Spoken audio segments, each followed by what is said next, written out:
there's going to be a meeting between the Select Board and a joint meeting between the Select Board and the Town Administrator Search Committee. Also, this meeting is being recorded by Marshfield Community Media. Is there anybody else in the room taping? I see none. Can I have everybody stand for the Pledge of Allegiance, please? Pledge allegiance to the flag of the United States of America and to the republic for which it stands, one nation, under God, indivisible, with liberty and justice for all.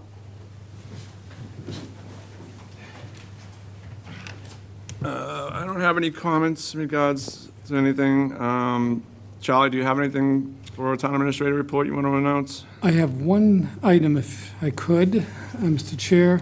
I just wanted to let everyone know that I had been working to finalize the application for funding for that Plymouth pump station that you just finished.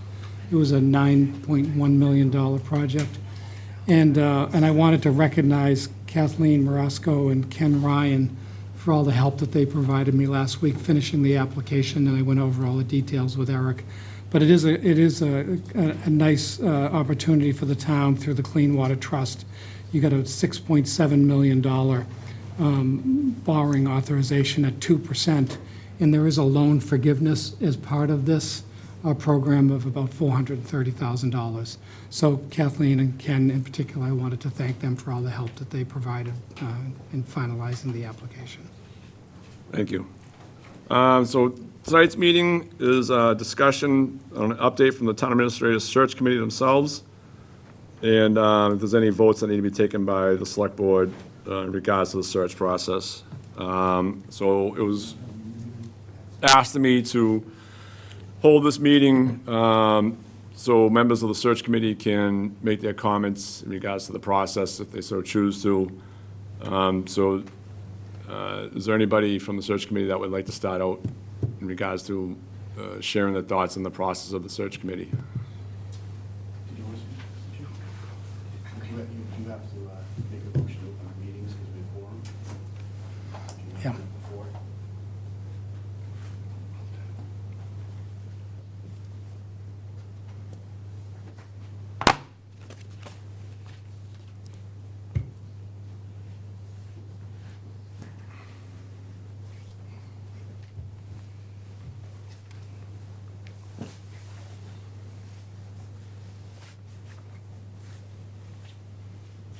Is this a tactic? I'm sorry? Is this a tactic? Should we playing some music in the background? Did you just say, is that a tactic? Yeah.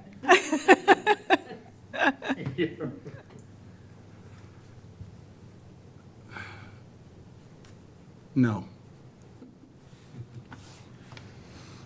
I'd like to call this meeting to order. I do have my entire team here this evening. So I'd like to, because it's a quorum, I need to call this meeting to order. My name is Andy Wenning.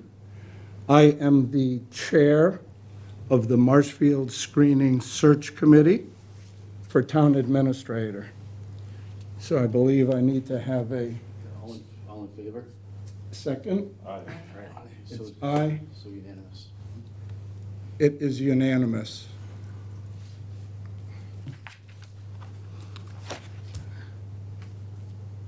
Mr. Chair, members of the Select Board, our current interim town administrator, Charlie Sumner, and town council. Good evening, and thank you for having me.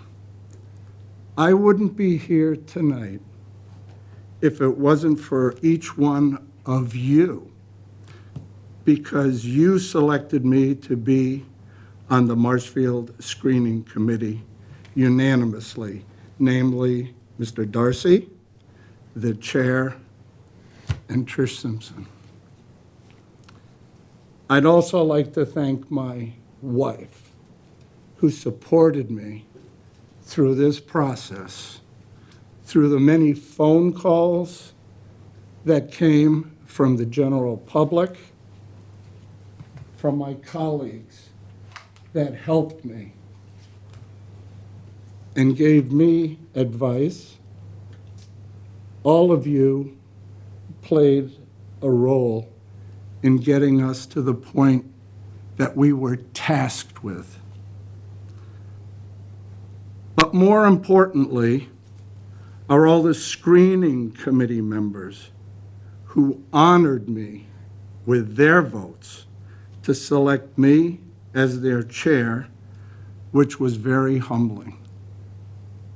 In the last select board meeting, the Collins Center had their representative, Mary Flanders Accardi, and I'm sure she wanted to mention all of my colleagues, but for whatever reason, neglected to do so. But I am going to do so tonight for the public.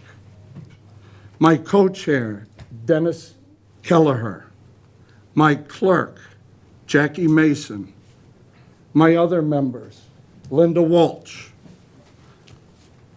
Wally Coyle, Chris Kalos, and Steve Lynch attended every meeting and overall,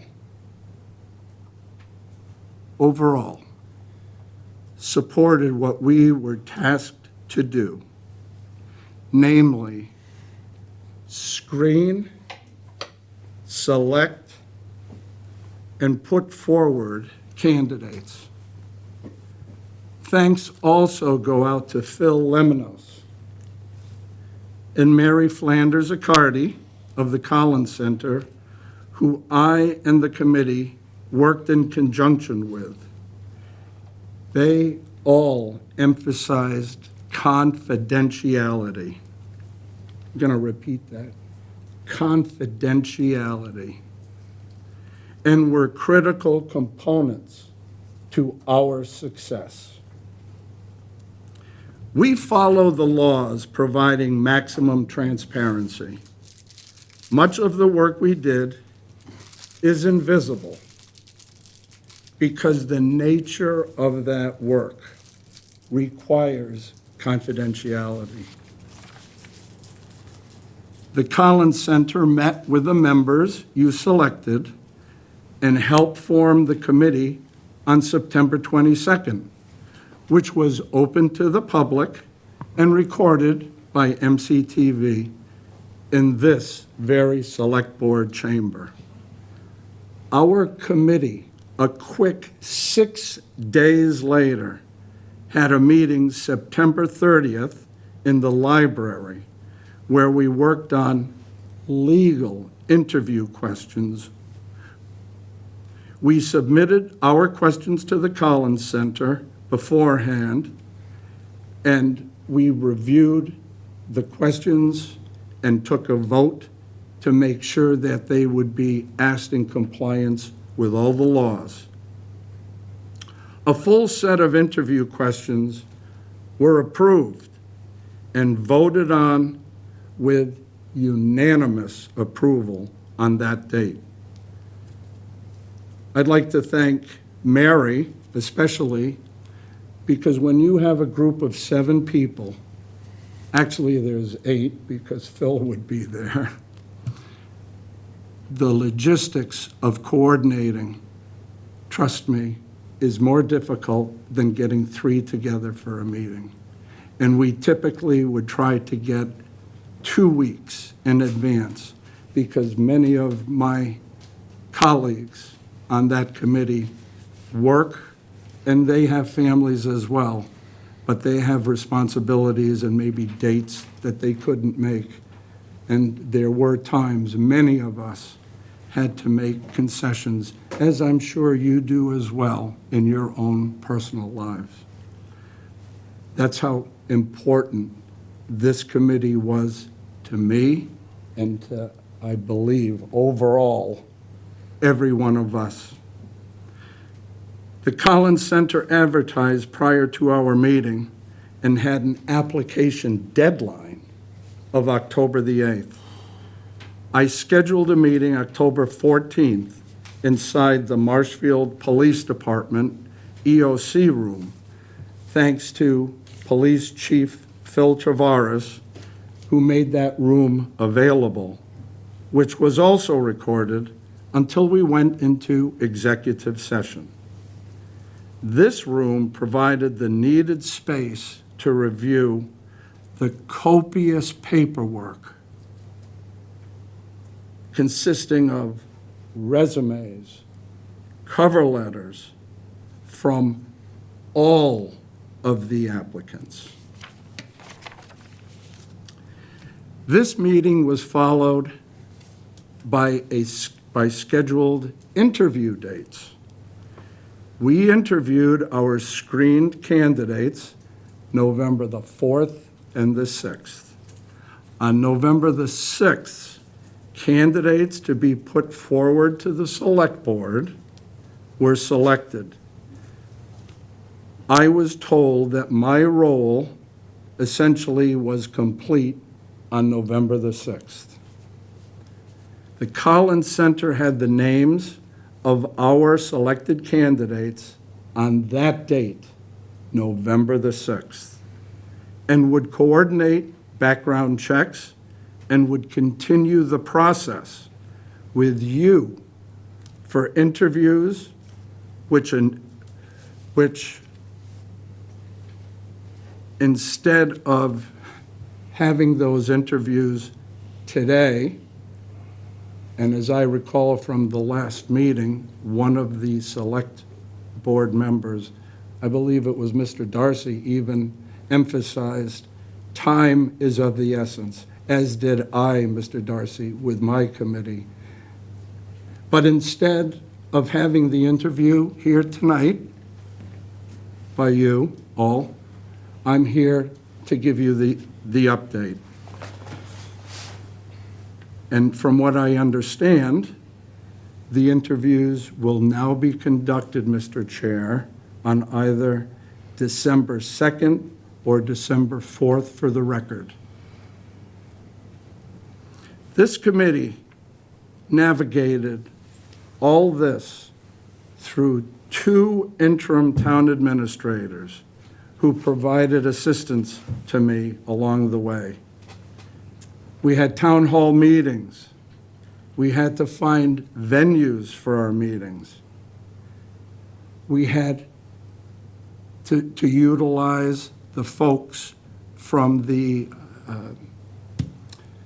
electronics, the IT? IT, thank you, IT. And we even had a nor'easter. While always keeping in compliance with open meeting law. The overall committee should have immense pride in their accomplishments. I am a rule follower and am grateful to have Bob Galvin, our Marshfield Town Council, here tonight to make sure I don't deviate or jeopardize the process or the ultimate goal of hiring a town administrator for this great town of Marshfield. I did not schedule or authorize the post of the next meeting at 6 p.m. Legally, only the chair can post a meeting. I did not post that meeting at 6 p.m., and I will reschedule if needed after the next TA is hired so as not to delay this process.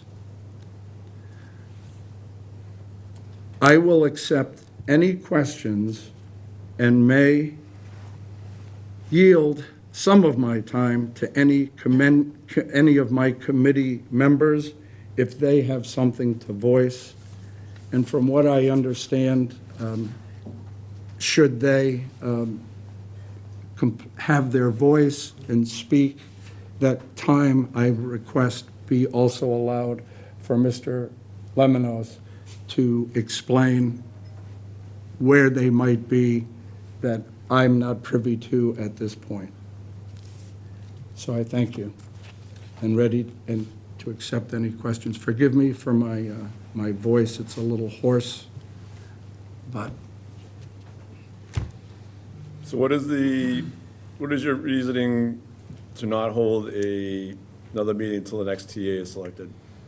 Because you have one more, Well, you have minutes to the meeting to be finalized. So what is the point of you not holding a meeting as soon as possible to finalize those minutes even before the next town administrator is selected? Well, first of all, we are going to be in a holiday season with their times. I'm not sure what this really would accomplish, another meeting from my committee, but we certainly, I'm not resistant to complying with another meeting, but it should be after this next, after the town administrator is selected, to avoid any harm in the process. I don't understand.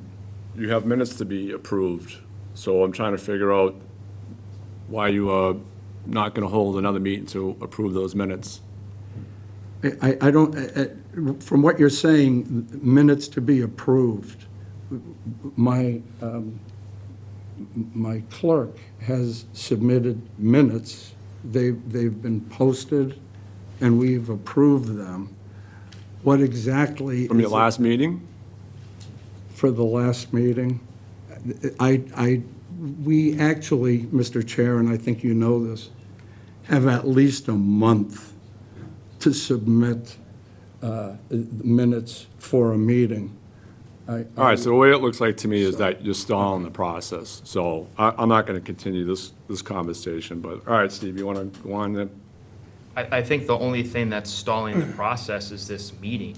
I mean, you're waiting for them to approve executive session meeting minutes, which by their very nature are not public.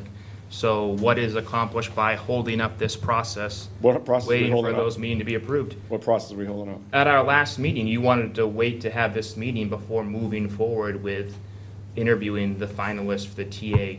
Yeah, but we all discussed saying this December 2nd or December 4th, so there's nothing to be held up. We're having this before those dates.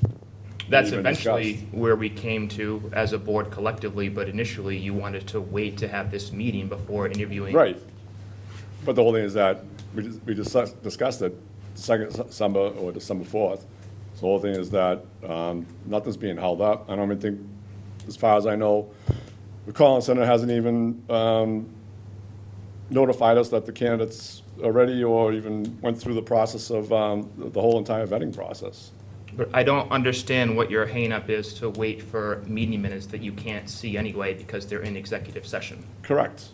But the whole thing is that the minutes should be approved, and so that way, if we're done with the search committee, we can disband them. I think their work is done at this point. There you go. You'll be correct about that, besides approving the minutes of the meeting, for the last meeting. But with their process is done, they've put together a final slate of They did, candidates. they did. So So I want them to finalize everything else in regards to, especially the minutes of the meeting. So once I get that done, then we know their work is done. yeah, Can go we ahead. just have Phil come up to the mic and maybe he can explain this? If you like, yeah. Is that okay? He was just raising his Sure. hand.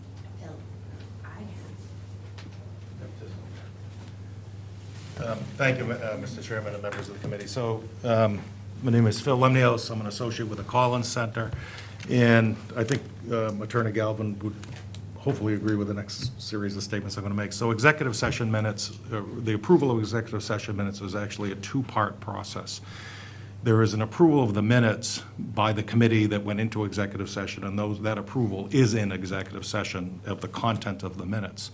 And then the second part of the process is the committee to take a separate vote to release executive session minutes.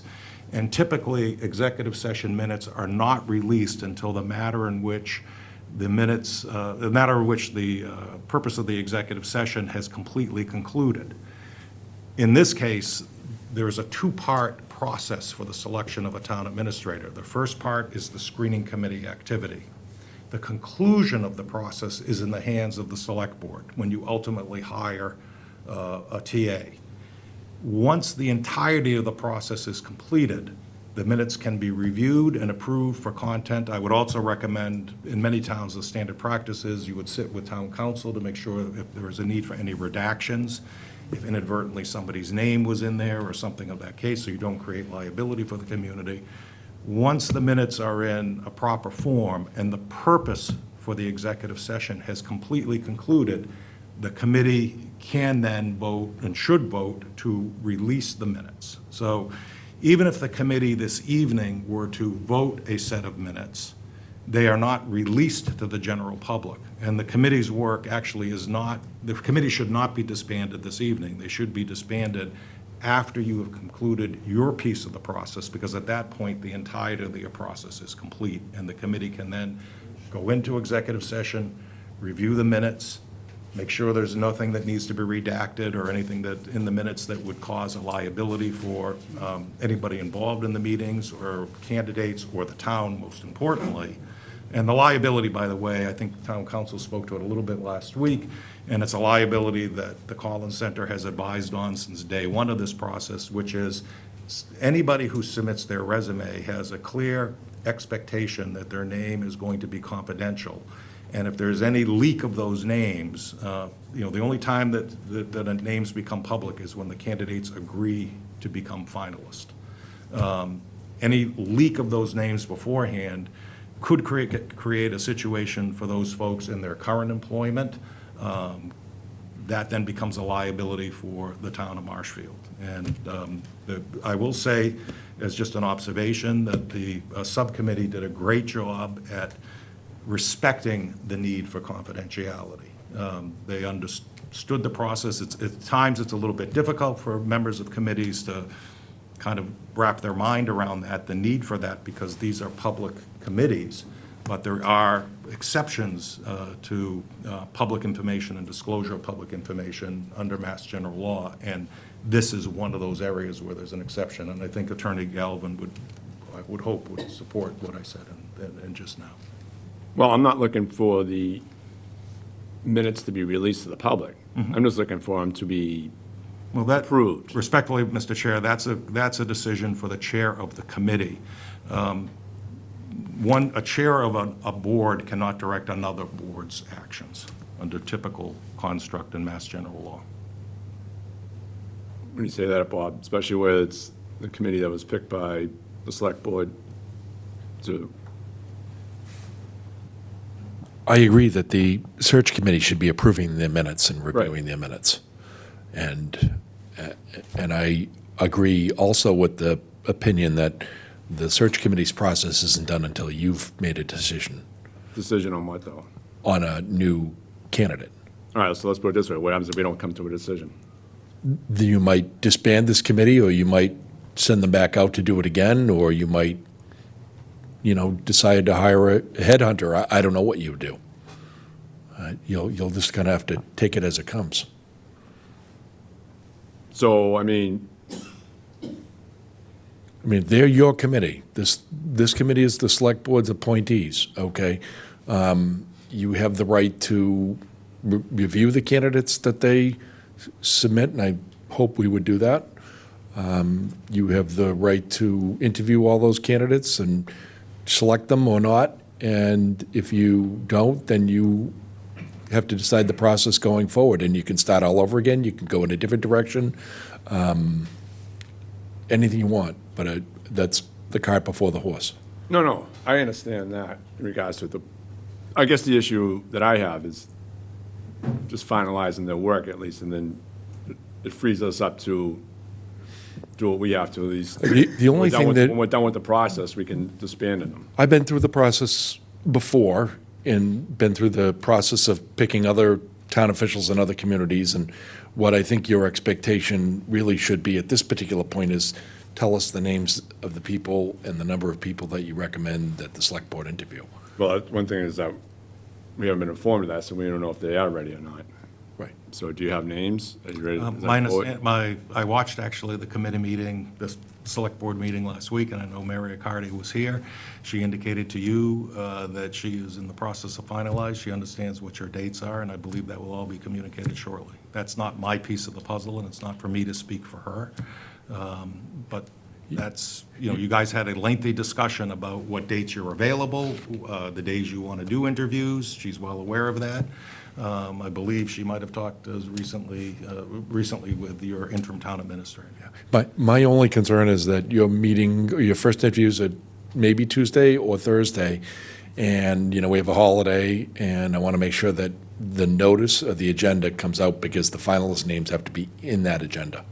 That's And correct. I would just say too that if I were one of the finalists, I would want to wait to see what the outcome of tonight's meeting is before I allow my name to be publicly released, because if it's unclear what's going to happen or we're going to blow up this process, I don't want my name out there and my current employer to know that I was a finalist in a different community. So I suspect that they probably want to see what we do tonight before they give the okay to publicly release their name. Can I ask a quick question? Mr. Lemnios, so wouldn't each of these candidates have been vetted prior to having them come and meet the search committee? Wouldn't they have had background checks or any of that? No, you do an application process, which is what this is, and you allow people to apply. The subcommittee reviews the qualifications of the individuals who apply. But if you kind of look at it at other application processes, you don't do background checks or query checks on every applicant. Okay. Because first of all, there's formage that needs to be signed, they have to agree to allow a query check to be done and so forth. So there is an application process. I will say generically, without talking about the committee's work specifically, because I'm prohibited from doing that because the work was done in executive session, the process that was followed here in Marshfield is the same process that's been followed in over 100 communities. And every one of those communities are, it's led to a successful conclusion of the selection of a town administrator, town manager, or an executive for a community. This particular committee, I think, did a great job, in my estimation, as Chair Wenning, under the leadership of Chair Wenning. I mean, he started out, I think, and I've got to take my tie off. Chair Wenning. Here we go again. I forgot to do that, so I'm going to do that. Anybody else? Yeah, I'm going to do that. It's out of an honor of your leadership, sir.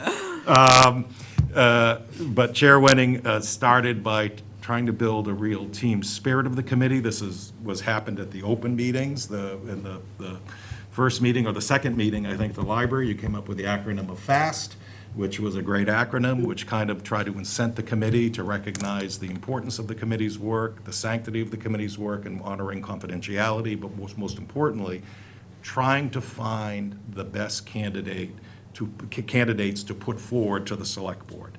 It wasn't the committee's role or purpose to select who was going to be the next town administrator. It was their job to take the group of resumes that were to be received and do the work of kind of looking at those resumes and then ultimately trying to decide who is going to be the group of candidates put forward for your consideration, with a recognition that you have, as a board, greater latitude in your interview process than the subcommittee does. So because, for instance, one of the questions that came up, and actually it's captured in the minutes of the first meeting, which was an open meeting, where the Collins Center said, look, here's some of the ground rules for the subcommittee, and I'll give you some ground rules. We stress the importance, I'm reading from the minutes that were adopted unanimously by the committee. These are the minutes of September 22nd. Stress the importance of preserving confidentiality of names of all candidates. Caution committee members not to use social media or Google searches on candidates as it may lead to a bias. There's a whole bunch of other ones, delineated the work plan, so forth and so on.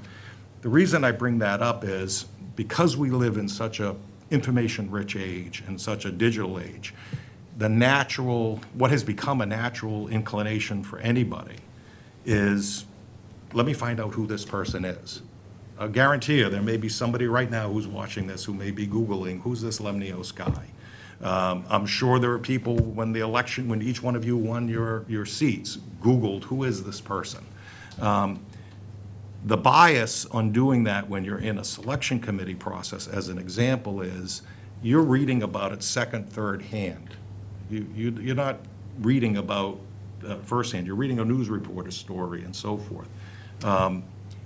That's a bias that can be built in, but it's not a bias that you can necessarily probe at the semifinalist stage, because you're asking all the semifinalists the same set of questions, okay? So really, the semifinals process is designed to just winnow the pack of applicants to bring forward to you, the select board, candidates that you then are going to consider for, what is most arguably one of your most important functions in your role as select board members, which is to choose who is going to be the administrative leader of your community.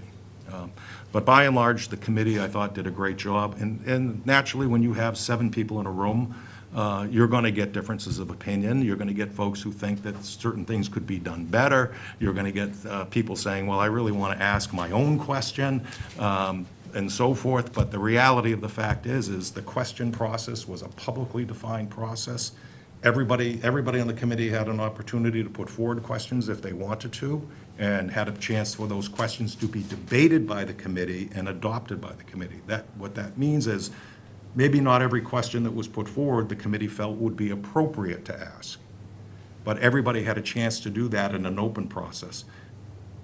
Sometimes people may, after the fact, say, well, geez, I'd like to add a question.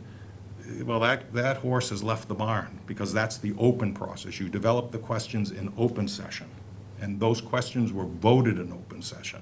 So to add a question, for example, or to bring in a Google search on a candidate, to say to other committee members, hey, I've looked at this candidate and so forth, and do that in executive session, is inappropriate, and it really creates a bias against candidates, and it's not respectful of the open democratic process that's associated with this kind of a search. Mr. Chairman, can I speak for a minute? Hold on, Steve. Do you want to say something? Just a couple of procedural points. So I did receive an email from Mary from the Collins Center last night, and that was the email that I forwarded to the Select Board, where she confirmed that the candidates were available for December 2nd. And, of course, I know that tomorrow is a half-day because of the holiday, and I was a little anxious about making sure I get the posting done properly. So I did reach out to Mary this morning. She called me this afternoon, and of course, we need the information on the candidates for your packet and for the posting, as Phil had just mentioned. So Mary's only point to me is she wanted to wait for the results of tonight's evening to make sure that you were, in fact, going to interview these finalists on that date. So Mary and I, depending upon what happens tonight, are ready to finalize the posting and present the select board with the background information that you're going to need. Okay. And the only other thing, I've served on, like Phil, I've served on a lot of search committees for different communities as a staff person and as a volunteer, and you just can't possibly do the background checks on all the applicants because the level of work would be tremendous. It would cost the community needless expenditures of monies, so. Okay. You have anything, Steve? No. I just want to say thank you very much to the search committee. I appreciate all your work. And I do want to say that we weren't delaying the process, that we did decide December 2nd and 4th, and it would be too hard to squeeze in a meeting. But I do know that someone or a couple of your members just wanted to speak on the process, and so we felt we would give those people that opportunity. But I did want to say thank you. We do appreciate the time and the effort, and I realize it was a big undertaking, so thank you. Thank you. Thank you, gentlemen. Mr. Chair, before you take any comments, could I just remind everybody? Yes, and guidelines? Yeah. Yeah, go ahead, Bob. So you're here to discuss process only. You're not to discuss the names of any candidates. You can't discuss anything specifically of what was said in executive session. And you're all reminded that the process is ongoing and will not be completed until the finalists are interviewed and a candidate is changed or selected. And then there will be a meeting, and you will have to approve all your final meeting minutes and your final executive session meeting minutes with appropriate redactions, which I'll be happy to help with. And I guess just as a reminder, everybody knows that the process is still kind of, it may not be midstream anymore, but it's still ongoing, and just remember that as you speak. Name and address, please. Hi, Jackie Mason, 1415 Ocean Street. Thank you, members of the board. My name is Jackie Mason, and I served on the Town Administrator Search Committee. I want to speak briefly about my experience because transparency matters deeply to me, and the people of Marshfield deserve it. I am aware that the candidates are still not public, even after nearly 3 weeks of background checks. That alone is concerning. I can't help but worry this delay prevents residents from doing their own due diligence. I'm also disappointed that the public will not have an opportunity to meet the candidates or ask them questions. Seeing how a potential town administrator interacts with residents is extremely important. If many of us had seen how our former longtime TA spoke to the public, I'm sure he wouldn't have been hired. Yet, we're now told public interaction isn't important. Because the public is being left in the dark, I want to legally share what I can, so the select board and the residents understand what this process actually looks like from the inside. From the very beginning, I raised concerns about the structure of this search. I brought those concerns to the interim town administrator, who explained that we were in a time crunch and that the Collins Center was the only option. Perhaps that time crunch is related to the month-long background checks. Your guess is as good as mine. Throughout the process, the Collins Center set strict limitations. We were not allowed to research candidates. We could only evaluate what candidates chose to present. The advertising and posting were handled entirely by the Collins Center, and the committee had no input into where or how the job was posted. Each member could submit only one potential interview question, which may or may not have been used. Every one of those questions were discussed publicly, meaning any serious candidate could watch the meeting and prepare in advance. I also want to clarify something said earlier. A majority means most people agree, while unanimous means everyone agrees. And that is a very big difference. For the record, candidates moved forward by majority, not unanimously. Meanwhile, other towns running TA searches had far larger candidate pools. I believe the time pressure and limited posting strategy contributed to the very small pool we received. Yet Marshfield still paid $14,000 for a process that left candidates highly rehearsed and largely unvetted. I can say with confidence, now that our work is done, that a simple Google search would have changed the candidates put in front of you. For these reasons, I strongly urge the Select Board not to rely solely on the Search Committee's recommendations. We were not permitted to properly screen, research, advertise, or meaningfully shape this process. We could only evaluate what was placed in front of us. So please, do your due diligence researching.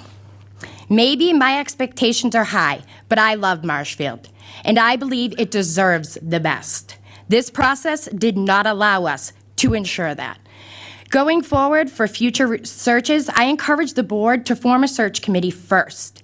Provide it with an advertising budget and allow it to fully research and screen candidates. If that effort doesn't produce strong applicants, then bring in an outside firm for support. That approach would preserve transparency, protect public trust, and avoid wasting taxpayer money. I am disappointed that the public is being excluded from meeting these finalists. Even our schools allowed full community participation in the superintendent search. Residents should expect the same level of openness for the town administrator's position, if not more. Thank you for your time and in calling this meeting that I requested. Eric, I know I wasn't your pick, but I appreciate you still caring enough to hear my concerns.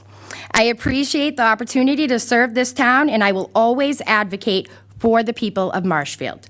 I want to thank the committee I served with. We put the best of what we received through. I can assure you that. I also want to thank our chair, Andy, who worked tirelessly to make sure these meetings took place in a neutral setting, not the EOC, and leading 6 strong individuals who care deeply for this community. Before I conclude, I would also like to know the process of dissolving this, but you guys already spoke on it, so. Thank you. Thank you, Jackie. Thank you. Anybody else want to speak? Steve? Name and address, Steve, please.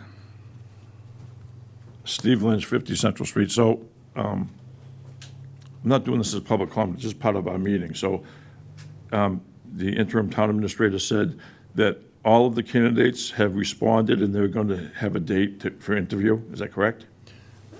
I did not say that. No? I said that I had talked to Mary from the Collins Center and that she had confirmed the date of December 2nd, and that she did not tell me who the finalists were and she wasn't going to provide that information until after tonight's meeting to make sure that we're moving forward. So I don't see any reason why we can't vote to accept the minutes from our last meeting and not make them public. We don't have to make them public, but we can accept them. And then, depending on which candidates decide to be interviewed, then we can what's the process? We're going to redact everything we did in an executive session. If a candidate decides not to be interviewed, we're going to redact what we said about them? All executive session minutes are going to be held until there's a selection of a town administrator. And then portions of them will be released with redactions. So let me just get this straight. So when the candidates decide that they want to be interviewed, then their resumes can be made public. That's correct? No, that's a different question. I thought your first question was when executive session minutes will be released. Executive session minutes will be released after they're approved, and that's after the selection takes place by the select board, and then portions of those meeting minutes will be redacted.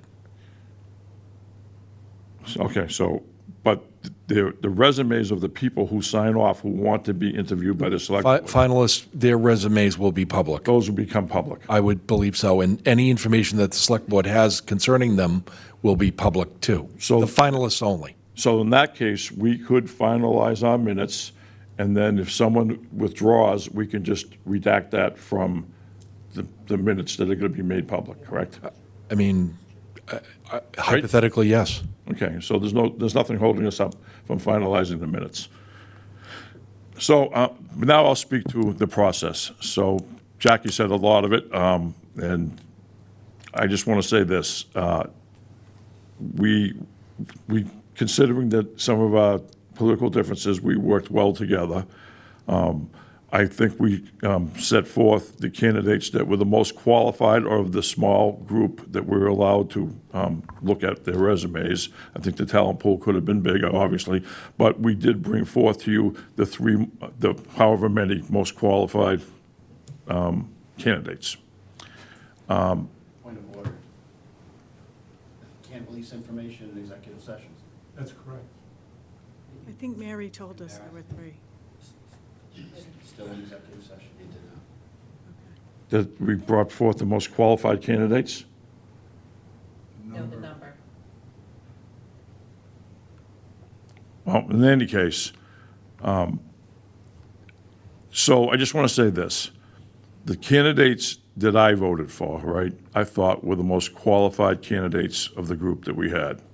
And I think that, Yeah, we're getting into what happened in a meeting. That's Process is, obviously, I'm not going to vote for candidates that aren't qualified, right?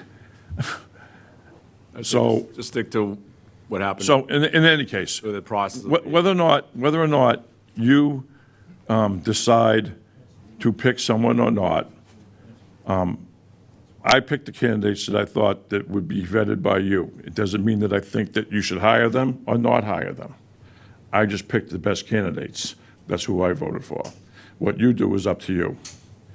And in the future, though, I think the way to do it is to have a smaller board so that we didn't have to work so hard on scheduling dates. I think 5 would have been plenty. It would have been easier to schedule the dates. I don't think the outcome would have changed any if there was 5 of us or 7 of us. But we did work well together, I will say that. Personally, my opinion is we should have done it on our own. We didn't need to hire anyone else to do it. I think we're all qualified to go over the resumes and decide who should be brought forward to you. So, but I want to thank the board members, because yes, we did work together, even though with some of our differences that we had. Okay, thank you. Thanks, Steve. Thank you very much. I'll make this short and sweet. Our committee did our job. Name and address. Oh, Dennis Kelleher, Hey, Dennis. Marshfield Drive, Vice Chair of the Selection Committee.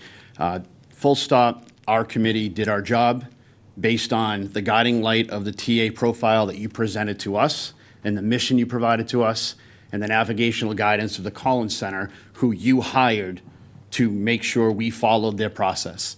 The dissent you've heard in the last two speakers is not the consistent of the majority of the TA committee, and we're very satisfied with the process to which we fulfilled and the individuals that we brought forth to the select board. Thank you.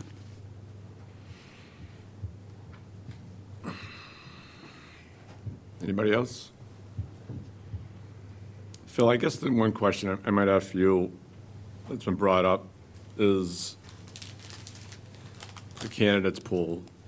I guess a couple people seem to think that it was quite small. I mean, Well, first of all. I don't know how many people you had in total in regards to it, but I mean, what is the comparison? Well, let me give you just, I guess, to respond to your question. So candidacy pools in community, for particular jobs can vary quite a bit.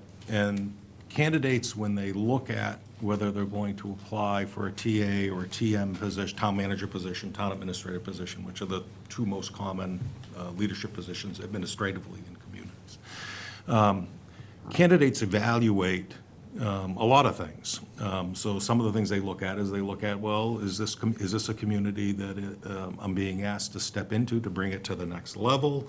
Or is this a community that has some functional issues and, I got to kind of build stuff from the bottom back up? A lot of candidates who are looking at these positions are mid-career professionals, so they're not kind of fresh out of the block.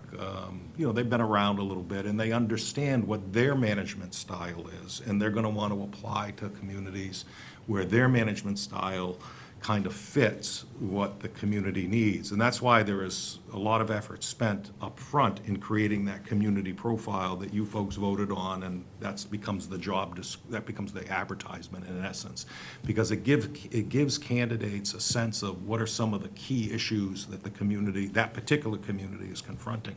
So candidate pools, there's no hard and fast rule on a candidate pool. If you see candidate pools, I don't think the size of the Marshfield candidate pool, as far as I can say, I'm trying to be very careful not to get into specific numbers and so forth, was particularly different than some others. I know that there were some folks who felt the candidate pool was too small. I'm not sure what they base that on, because they're not involved in these searches on any professional level. I think they had one data point that they were looking at another community that they looked at. I think it was Norton, and I remember somebody mentioning, well, in Norton, they had 108 applicants or something like that, over 100 applicants, but the select board still interviewed 4. And that just tells me that of 352 cities and towns, to have 100 applicants, it means that the job advertisement was not properly constructed. Because you just don't see, I've never heard of a candidate pool that big anywhere, or even half that big anywhere, to give you kind of orders of magnitude. I mean, to kind of think about it, if you were, out searching for a finance person for the community, people who are involved in municipal finance, there's a relatively finite pool of applicants. So applicants apply to communities. First of all, they look at the fit for the community. They may look at it proximity of where they live. They may look at it on whether or not it's an exciting opportunity that it's a next step for them. There's lots of different reasons why people apply. All right, so just, But you have. I know you can't speak of- Your committee has put forward to you who they deem to be the best candidates out of the candidate pool received for your consideration. correct. So in regards to those who applied, and what you had for a pool to work with, out of all the years you've been doing this, were the numbers pretty similar in regards to other communities and what you had for applicants, would you say? Yeah, I think so. I think that, again, I think that there are candidates who watch this whole process. There are candidates, there may be people watching tonight, for all I know, because you can also, not only you can see this on Zoom, but you can stream these meetings. Right. I mean, I watched this meeting from Braintree last week on the internet streaming, so I didn't sign in, because here you can see the names of folks that have signed into the meeting, but there's other ways to watch the meeting, as an example. So, the long and the short answer to your question is the position was advertised using the community profile approved by the select board, and that was a profile, if you recollect, it started when I came and interviewed each one of you during the summer. I came and met with each one of you for about an hour to an hour and a half, and kind of asked a whole bunch of questions. Each one of you were asked the same set of questions so that I could kind of understand what each one of your perspectives were on the issues confronting the community, and what are the characteristics you would like to see in a town administrator, and what are some of the things that you would want any applicant to know about Marshfield.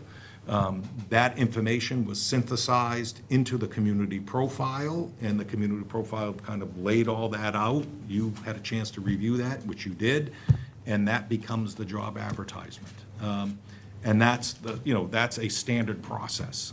So it wasn't a job advertisement that was just kind of drawn up out of thin air. It was a job advertisement based upon your perspectives as the leaders of this community, of what you would want to communicate to potential applicants. And there were great interviews. I mean, I've done a bunch of, and I'm not saying this because I'm here, it's not like the old joke, in Boston, you're the greatest audience ever. But each one of you were very articulate and very thoughtful and direct as to what you thought some of the big issues were. And you all weren't in agreement with each other on the issues. You had some folks who were very concerned about the affordability in the community as kind of their number one issue, as others were saying, well, development may be my number one issue, so forth and so on. But you did have consensus on a bunch of those issues. They might just have been in a little bit different order depending on who I was talking to. So I know all of you were concerned about affordability in this community, and all of you were concerned about potential development on 139. And if you look at the community profile, that reflects your concerns and your desires as to what the characteristics of a town administrator should possess, and what kind of issues a new town administrator is going to confront. So if you recollect, there's a section in there that speaks to, financial concerns on the horizon. That, not everything is, there's some concerns there, and the person coming in is going to have some skills to address those concerns. There was issues relating to trust, and reestablishing public trust in the position and so forth. So the process that was followed is a process that's been followed in lots of other communities, which is, first and foremost, talk to the people who are going to do the hiring, select board. Get an understanding of what that select board thinks are the most important and critical issues confronting the community that a person applying for the position should be aware of.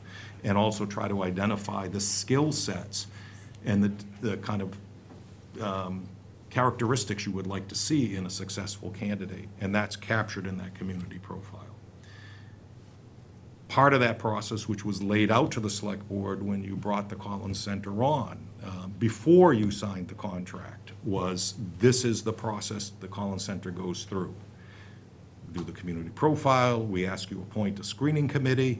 The screening committee has a charge. The screening committee, you have to keep repeating that charge to the screening committee, that their job is simply to get names to go forward to the select board, not to select who the town administrator is. A lot of times, initially, lots of screening committees kind of, you have to kind of remind them of that, and that's true in just about every community you work in. So the screening committee has done its job. I appreciate, Jackie's comments, and they're interesting comments. I don't agree with them in terms of the process, because the meetings that were required to be held publicly are held publicly. The development of questions has to be done publicly under Mass General Law, so they can't be done in executive session.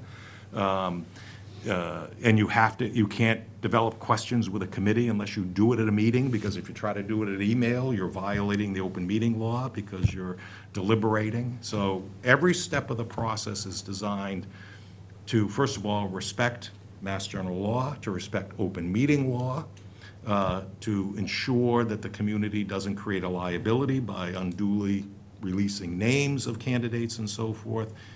But most importantly, to get to the board the candidates out of the candidacy pool that the committee thinks will be the folks that you should consider. All right, so, yeah, the meeting's not until 6:30, right? I thought it Is the ZBA at 6:30, right? 6:30? Yeah. So, all right, so go back to my initial question. Yeah. You feel that The candidates candidates, pool, for all the time you've been doing this, is in line with what you've I seen think in the the past? candidacy pool is the candidacy pool. I'm not going to, I can't, you're asking me a question to put a value on it, which I really can't do for the purposes of creating bias. I don't want to create bias. What I observed is your subcommittee worked and followed the rules of the way in which these processes are guided under Mass General law, and they did it well. What I observed is the advertisement was consistent with your approval and was consistent, and it was advertised in a variety of different appropriate locations, so it was far and wide advertisement, and the applicants you received are the applicants you received. All right. You know, I don't want to do anything other than that, because if I were to say to you, for instance, well, I think it was a small candidacy pool, automatically you Yeah. build a bias in against any candidates that are brought forward. So I think you received, you advertised appropriately, candidates responded, your committee reviewed all of those applications and had opportunity to review all those applications with adequate time. They had an opportunity to determine who they wanted to interview. There was no limit on the number of interviews they could do. They chose who they desired to interview for folks to make a determination of who they wanted to bring forward for your consideration. The process worked exactly as it was described to you and as you engaged Collins Center to do. You said, to my understanding, when you mentioned did you say the questions that were to be asked had to be made public? They were developed at a public meeting. That's Do correct. they need to be? Yeah, they're Public. developed at a public meeting because they're not a subject for executive session. And they're So it- being developed by a committee, and the committee had a quorum. So the committee met on September 30th, and they had a set of questions, and they get to kick around those questions and so forth. There was even a process for committee members to submit draft questions individually so that they could be collated and presented at the public meeting, and then the committee publicly would say yes. And as a matter of fact, if you watch the meeting, you can No, I see. think it was the meeting that Yeah. I asked. And at the very end of that meeting, at the last 2 minutes or so of that meeting, there was a vote. Okay, we have 14 questions. Is the committee satisfied now with the 14 questions? And the committee voted unanimously, and that's on the tape.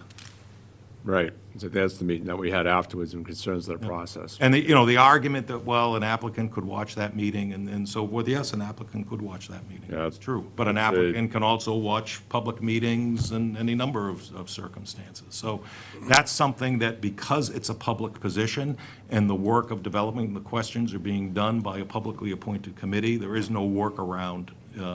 There's no reason, there's no ability to go into executive session to craft the questions. It's That's, interesting. well, All right. that's just part of the public, that's part of the public hiring process. Maybe it should be fixed by the legislature, but No, that's, In my opinion, I highly believe that it should be. yeah, it may be something that, you may want to bring to your legislators to fix. Steve, do you have anything else? Yes, I would just, and thank you, I would just add, right, we voted to put a process in place where we would have a citizen search committee recommend a final slate of candidates for us to pose questions to and to vote on. And 5 of those 7 members were unanimous, 3-0 votes on our part, right? And this is a committee.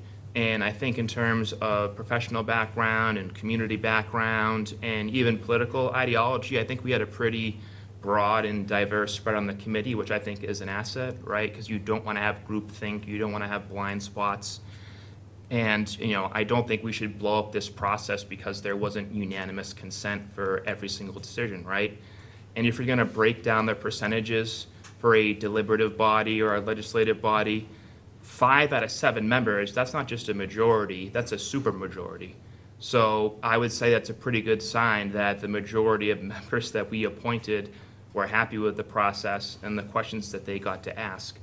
And any candidate who's looking to apply to Marshfield or is interested in working in Marshfield, the first thing they're gonna do is they're gonna watch the select board meetings, and that's the first impression of the town that they're gonna get. They're gonna look at the town charter, and they're gonna see, is it attractive, They're gonna say, okay, am I empowered to do my job and make decisions, or is it a really diffused and decentralized structure, right? How are the people who work in the community now being treated? How are, the top performers treated and things of that nature? So, the search committee doesn't really have any control over who applies, right? There are a lot of external factors that are outside of their control. So I wouldn't dismiss the process and say, oh, Norton's gonna be our benchmark and we should have had 108 applicants, right?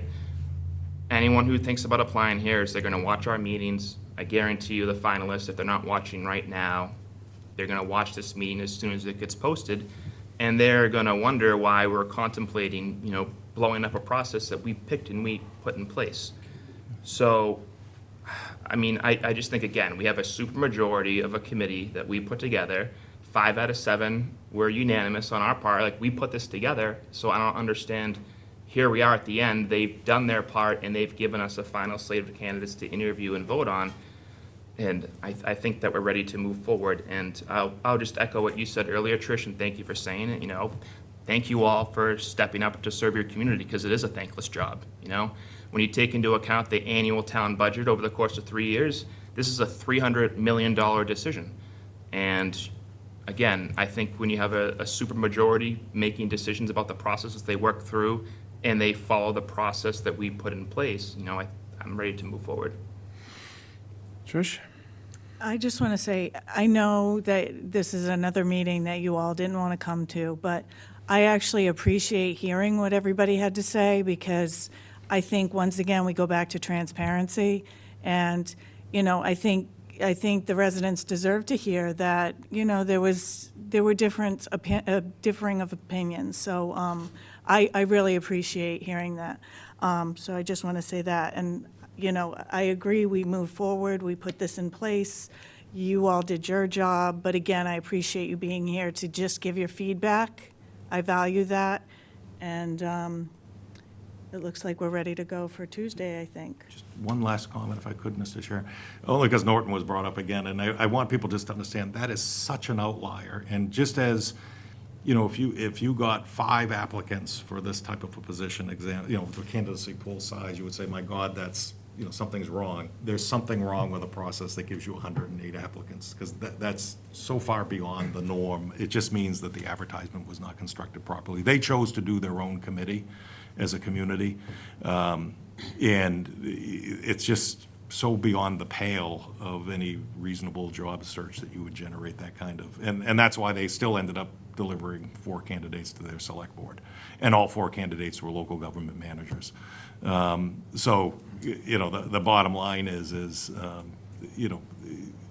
I understand the concept of, and believe me, I worked in a community hall that was very parsimonious. I'm a parsimonious manager, meaning I'm very tight with a buck, and people will tell you that up there. But, as Steve just said, you're making a $300 million decision. So getting some additional guidance from people who kind of have been involved in that process with other communities can be helpful. Can I just say one more thing? Um, I also want to just remind everyone, yes, I think we all are we're aware of that we need a town administrator, but I don't want to be rushed into this. I don't want to just pick, any candidate. So again, and being transparent. So, yes, we need to get someone that's not an interim. We've been very, very fortunate to have 2 really good people come in and serve this community in the interim position. But I don't want to be pushed or rushed into choosing just any old candidate. So you know, I'm It's a I'm very tired of wise- hearing rush and fast and everything, so we will get there, but it's got to be done right. Mr. Chair, could I'll just, one other thing that came up at that recent select board meeting was an opportunity for department heads to meet. Yes, finalists? yes. So when in talking with Mary today, what I would try to do is that late afternoon of the 2nd, I would set up 2 opportunities. I'd use this room for the candidates to come in and, you know, make a brief presentation, answer some questions for those department heads that wish to attend. I would appreciate And then we would create some type of a summation that I could work with Michelle to put together to provide to the board to, you know, enhance the information that you have in the 2 candidates. Okay. And remember, we were going to do department heads and then any union leaders. Yes. Okay. Sorry, yeah, I should've No, mentioned. that's okay. I just want to make sure that they're part of the process. You got it?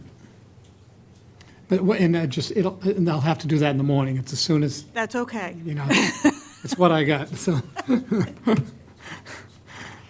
All right, I mean, I do want to say thank you to everybody on the search committee that put the time in. You know, Jackie reached out to me, and she wanted to express her thoughts, and I do believe people should be heard, whether you agree with them or not, much like when they use the public comment. And so I felt with this process that Jackie, and maybe if anybody else had anything to say in regards to the process, that we should hear from, and everything like that. With that said, so I'm a little concerned with December 2nd, especially with the holiday, and then we get 3 candidates to review, but if you, Steve, and you, Trish, want to roll with December 2nd, I'll be more than willing to go with that. It's just going to be a mountain of, I guess, work in front of us up until that date between reviewing their profiles and putting together, I guess, your questions to ask them and everything like that. So you guys want to roll with December 2nd? Yes. Okay. It's Charlie. December 2nd, what will it be? Hope my wife's not watching. Hopefully you want to, And I won't know how many candidates there are till tomorrow morning when I talk to Mary, so. hopefully you don't have to bring a sleeping bag and a pillow with you that night, you know, so. So once again, everybody, I appreciate it. Thank you. Thank you. All right, we have a ZBA meeting coming up in about 20 minutes. This is November 25th at 6. Do you have one more? I'm sorry. Oh, okay. Thank you, Mr. Chair. I just need to adjourn my meeting. Yes, sir, in compliance with open meeting law. Okay. So if I have, and we certainly do have a quorum, sir. So if I can adjourn my meeting, I'd like to have a motion to adjourn our screening committee meeting. I'll make the motion. Second. It is unanimous. Thank you all this evening. Thank you, Thank Andy. you. All right, at 6:08, November 25th, have a second to adjourn the select board meeting? Second. Aye? Aye. Trish? Aye. Thank you.